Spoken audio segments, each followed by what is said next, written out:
biggest tech news story of 2013 for me was undoubtedly the NSA revelations. A global and quite emotional debate about NSA surveillance. The extent to which the NSA has compromised tech companies like Google, Microsoft, Facebook. I think two things that have been pretty big in 2013 were wearables and messaging, like Snapchat and WhatsApp and MessageMe. I love the way that Elon Musk has taken the money that he made at PayPal and has put it into real things. Terrific cars, space exploration. He'll be the most remembered entrepreneur in Silicon Valley 50 years from now.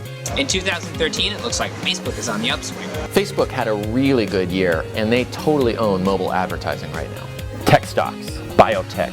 The West Coast got sexy again, and people wanted a part of all these companies, profit or not. Apps, that's sort of where the center of energy in the tech business has moved to. Another big event for me was the Twitter IPO. Unlike the IPO of Facebook, it left a lot of money on the table for individual investors. It was the yin to the Facebook yang. I worry that if they have to make money, they might ruin Twitter. Box, Dropbox. You're seeing more people that are using their personal devices but need to do work on them too. So they're relying on cloud storage apps like Dropbox and SugarSync. Silicon Valley has been one of the largest engines of wealth.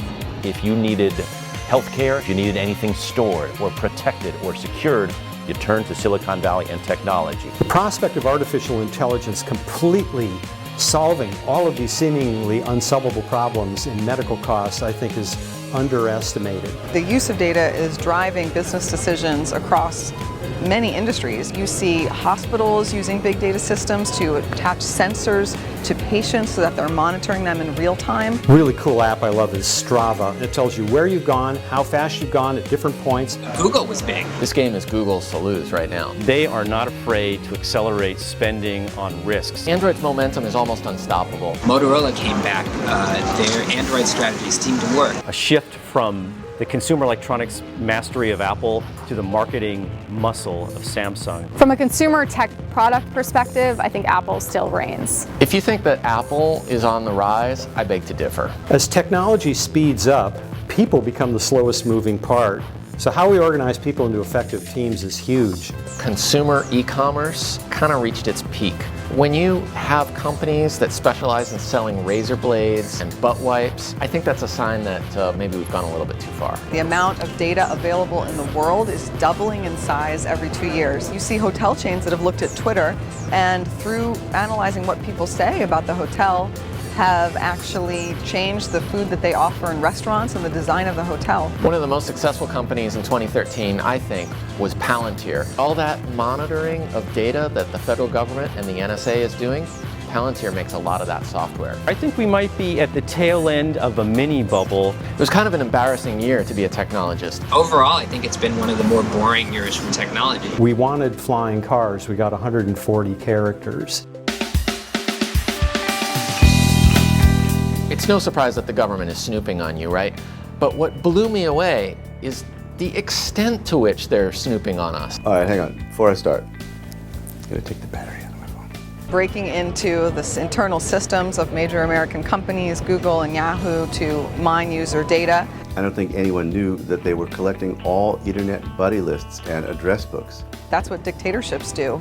That's what China does. You don't want to think of yourself as an American. The security companies should be sending personal thank you notes to the NSA because they rejuvenated that industry. Edward Snowden is stuck in Russia for a long time. People in America are making things again, whether that's tinkerers, putting together DIY robots, Motorola and Apple actually moving some of their manufacturing back to the US. One of the things that has been surprising to me is the rise of Tesla. Tesla makes a fantastic car. I didn't think that a $90,000 vehicle would sell as well as it has. The company itself is executing in all dimensions. One thing that has really surprised me in 2013 is how technology has disrupted transportation, ride-sharing apps, Uber battling municipalities over its service, to really big things like Elon Musk coming out on stage at D-Conference and saying, I have this crazy idea for a conceptual hyperloop that's like a Concorde and an air hockey table. What surprised me was the rapid comeback of social networking companies. A lot of that is due to mobile. Twitter managed to go public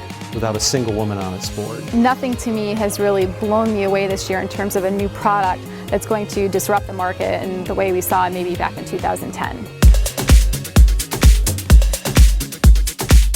I think Apple Apple is going to regain its position as the most innovative and interesting company. Everyone was waiting to see whether this most recent iPhone release had NFC built into it, and it didn't. So now I think NFC is probably going to be one of those things that is the next big thing, just like it has been for the past 10 years. I think wearable tech will be the most overhyped technology that doesn't yet deliver, but we'll see more watches. If Apple doesn't come out with a watch in early 2014, there's definitely blood in the water. They've hit an innovative rut. Use that $150 billion of cash you have to go out and reinvent some new industries. Maybe Apple will release a smartwatch in 2014, maybe they won't. Perhaps a larger screen iPhone. I wouldn't be surprised if Google Glass ends up being a wristband of some sort. It's not quite at wearables 2.0 yet. The next generation of wearable technologies must take into account the long-term effects on the body. In terms of wearing glasses and smartwatches, aren't we going back to the past? Think we could wear something on our nose? We're all emitting data, and I think that is a paradigm shift that's happening in the way people think about themselves and the body. The value that wearables provide right now isn't equal to the amount of babysitting and charging and app tracking and everything that they require. But it's clearly becoming much more acceptable. We've been living inside a one-way mirror. Transparency about surveillance is creating a market for privacy. This idea of data determinism. We're going to trade our private information for free services from companies like Facebook. Is that information going to be used against you? People are more and more concerned about privacy and tracking.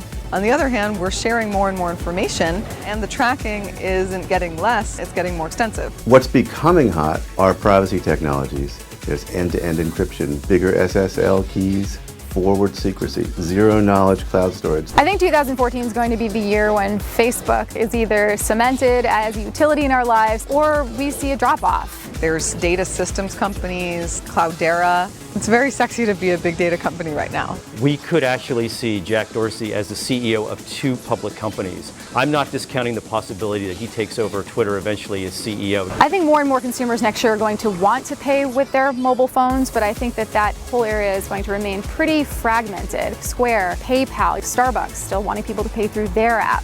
Twitter's IPO will signify two things: the dawn of a new digital age in which it leads a series of IPOs. This is the year Box goes, this is the year Dropbox goes. But it also might indicate the end of this kind of feverish feeding frenzy over tech IPOs. Agree with it or not, the Affordable Care Act is going to produce huge economic opportunities for healthcare IT. I think this is going to be the year of people taking health into their own hands. 2014, I predict a disease, not necessarily a big disease, will be eradicated with the use of biotechnology. People are going to ask, is Tim Cook the right person to lead Apple? Keep your eye on John McAfee. For different reasons than last year, when he was apparently going crazy in a foreign country. This year, he's actually going to start a company.